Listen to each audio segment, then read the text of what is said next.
A Twitter employee is getting an unexpected phone call. The caller claims to be from Twitter's internal help desk. He explains there are issues with the company's VPN connection. Apparently, it's been happening a lot lately. The Twitter employee logs in again. He enters his credentials, username, password. Then he just needs to confirm the login on his phone. Done. Everything seems to be working now. The help desk person sounds pleased and wishes him a nice evening.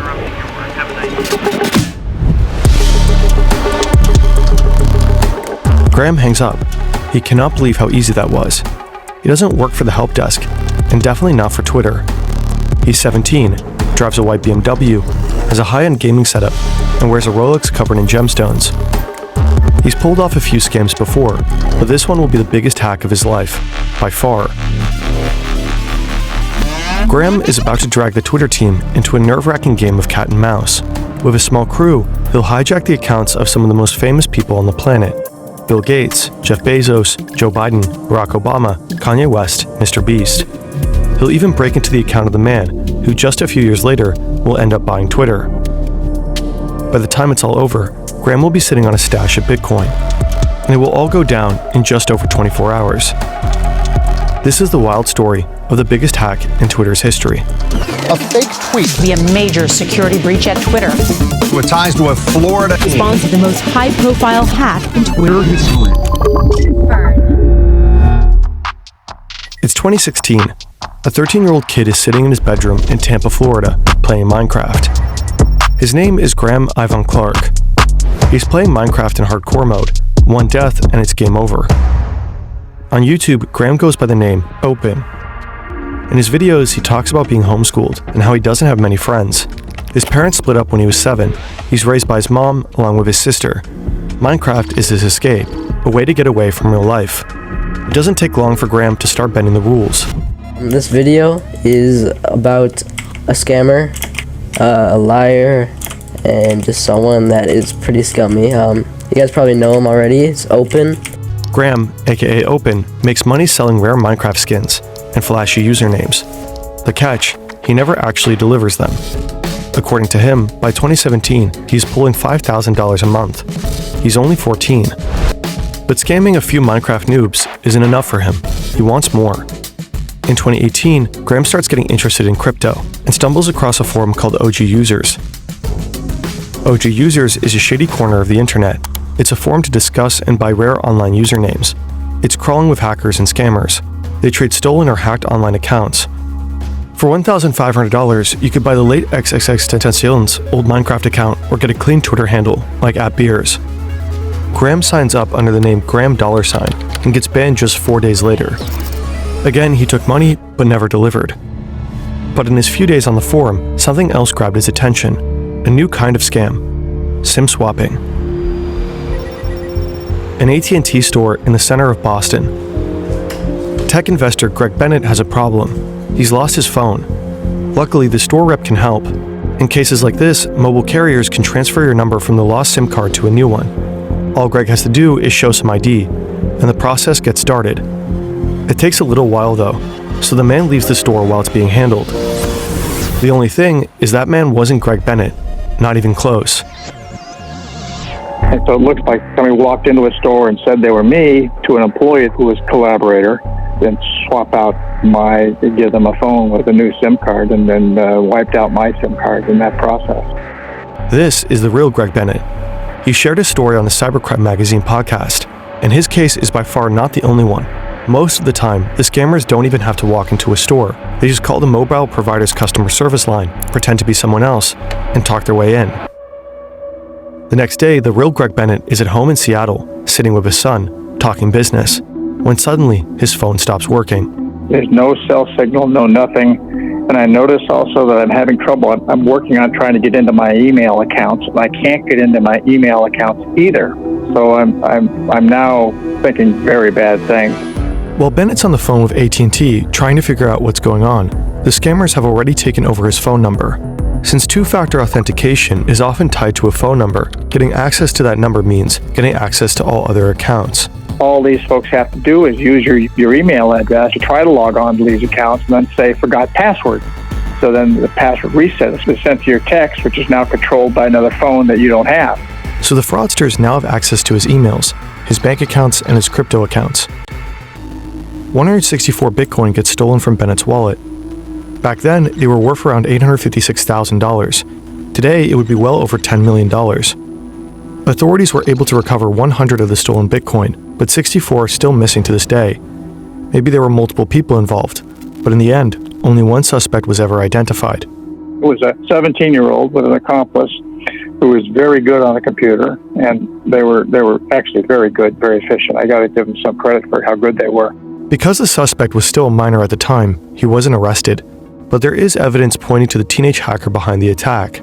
During the scam, Bennett received an extortion message. It was signed with Scrim, reportedly one of the online aliases used by Graham Evan Clark. According to the New York Times, additional evidence links Graham to the attack. For one, afterwards he suddenly started living large.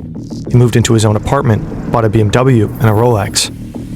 And before turning 18, Graham wants to pull off his biggest stunt yet. Among his targets is none other than the man who would one day become the richest person on the planet. Everything Graham needs for the hack, he taught himself, learning by doing. But you don't just need to take on the richest man in the world. About 24 hours before he gets hacked, the Tesla CEO is busy on Twitter, handling customer support. Should do this automatically. Around the same time, Graham is sitting in front of his PC in Tampa. His plan is to sell rare usernames and access to Twitter accounts, just like people do every day on OG users. He figures each account could go for thousands of dollars, but instead of hacking individual users, Graham chooses the easier route. He wants to come at them from the inside. He picks a new nickname for this mission, Kirk, like the captain from Star Trek. Time to get a crew. He messages what appears to be his first collaborator on Discord. His name is Lowell. Graham claims he works at Twitter and has internal access. We don't know exactly who Lowell is, but the New York Times spoke with him and confirmed he worked with Graham. Most likely Graham brought him in to help sell the stolen accounts. Over the next few hours, their group will grow to at least 5 people. Then phase 1 begins. Graham must have been preparing for this moment for weeks. We know that from court records. He used LinkedIn to dig up contact info for Twitter employees. That's his entry point. Now he's going to call them. A 17-year-old kid wearing a Rolex. Hi, this is Eric from the help desk. You're having issues with your VPN connection? Graham gets a few Twitter employees on the phone. Some get suspicious. A few even report a call to Twitter's fraud monitoring team. But one employee stays on the line and believes he's really talking to someone from the help desk. Okay, so your VPN's acting up? I'll send you a new link. Hang on. Try this one instead. Graham sends the employee a fake login page. When the employee types in his credentials, Graham does the exact same thing, but in the real VPN login form. Now all he needs is the two-factor authentication code. Graham triggers the 2FA request. The code gets sent via SMS to the employee, who then enters it into the fake login page. Done. Graham is in.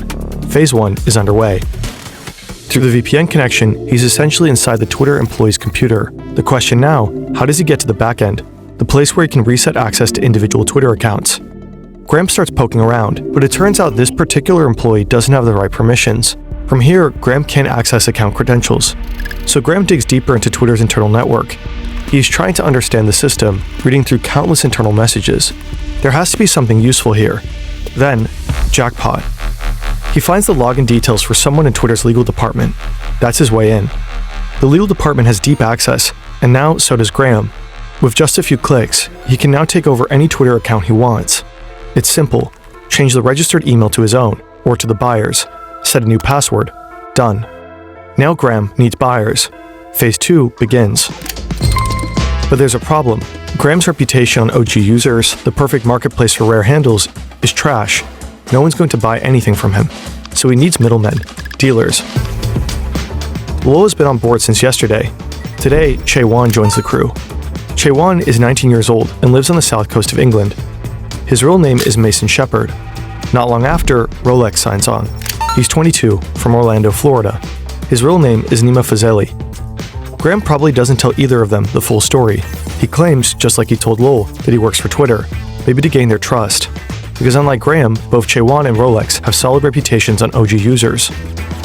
On Wednesday morning, Chausha posts this on OG users. From $2,500 to $3,000, you can buy any Twitter account. Chausha even name drops some past customers, supposedly people who've already bought from him successfully. Payment is Bitcoin only, and no small talk. Buyers are told not to start the chat with "Hey," just drop the handle they want and make an offer. Serious offers are discussed with Graham over Discord. 1359 Chewan. 5K for @XX, 3K at dark. Let me know. Guy wants them. Also, is @vampire doable? 5K for all three. Later that day, a potential buyer seems to become part of the crew. Joe. His real name is Joseph O'Connor. He's British too, and 21 at the time. He knows his way around SIM swapping, and is rumored to have been involved in an earlier hack of Twitter CEO Jack Dorsey. His exact role isn't clear, but Joe does post a tweet that shows that he's on the inside. It's Twitter's admin tools. Twitter takes it down shortly after it's posted. Behind the scenes, the platform has already started investigating. Since early that morning, they've been looking into strange calls from people claiming to be help desk staff.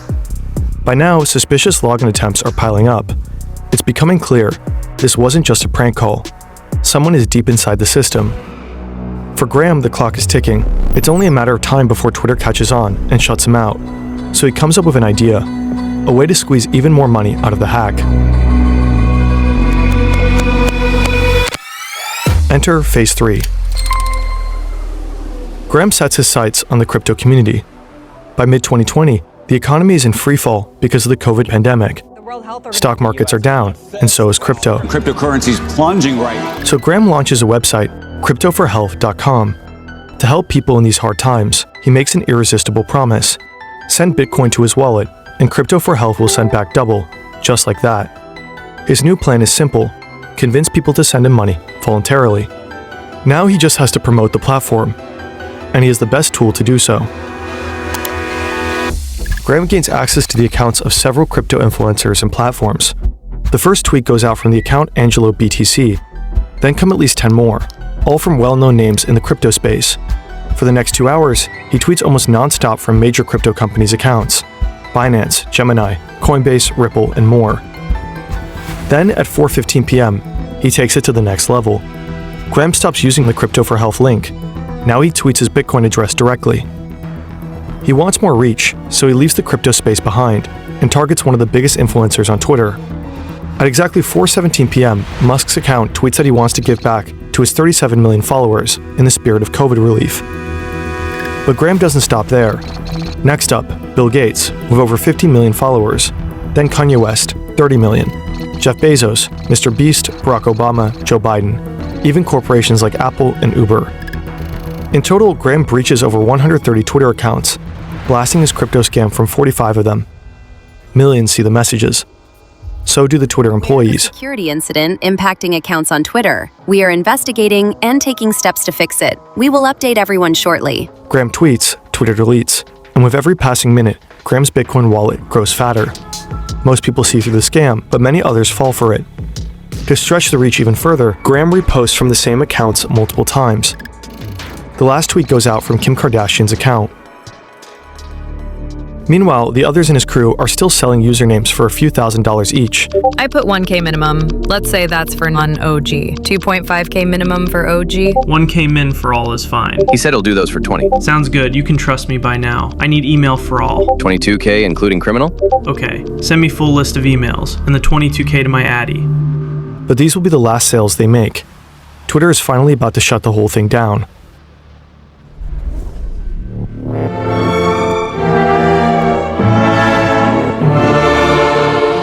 On Wednesday evening, no one at Twitter is thinking about going home. Someone is inside their system, reading Slack messages, accessing sensitive credentials, and flooding the platform with scam tweets. Things are spiraling out of control, so Twitter pulls the plug.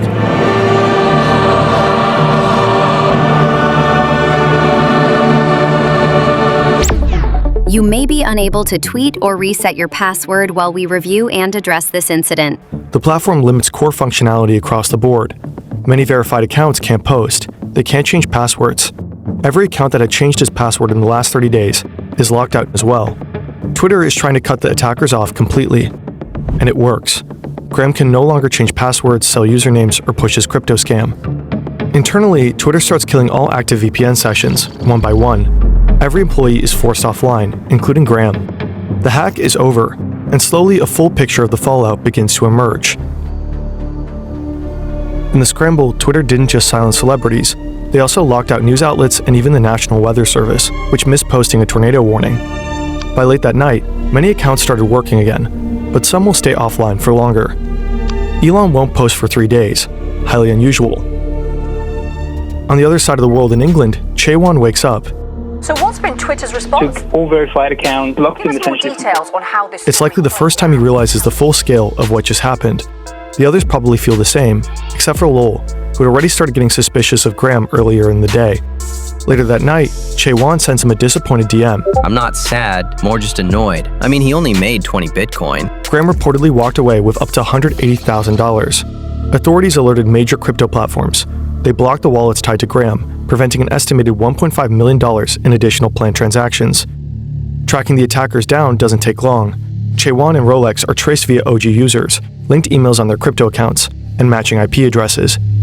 We don't know exactly how they got Graham. His case was sealed due to him being a minor at the time. But just 2 weeks after the hack, authorities make their move. Today I am making a charging announcement on the Twitter hack.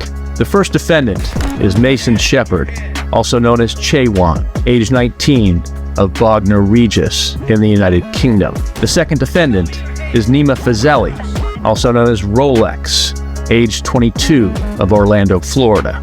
The third defendant is a juvenile who we will not further identify. Because of COVID, Graham's hearing takes place over Zoom, and it quickly descends into chaos. Zoom bombers hijack the call, blasting rap music and explicit content. Reapply. I'm going to end this. In spring 2021, Graham was sentenced to 3 years in a juvenile detention facility. He cooperated with authorities, avoiding an adult conviction. His 229 days in pretrial detention count towards his sentence. As of February 2023, he's out on 3 years of probation. Guilty to. Yes. What happened to Nima Fazeli, Rolex, isn't entirely clear. Some reports say he served 3 years in prison. Others point to ongoing negotiations or a possible plea deal. Mason still lives in the UK. According to the BBC, he was never arrested or extradited to the US. If he's ever brought to trial in the States, he faces up to 20 years in prison. Joe was arrested a year after the Twitter hack in Spain. He was sentenced to 5 years, not for the Twitter hack, but for earlier crimes. According to him, his only involvement in this case was buying a handle for $10,000. Lowell was never caught. Graham was the mastermind behind the hack, but he wasn't a brilliant hacker. The foundation of the attack was simple social engineering. He manipulated the employee and used basic phishing tactics. With surprisingly little skill, he managed to collect money from thousands of unsuspecting people.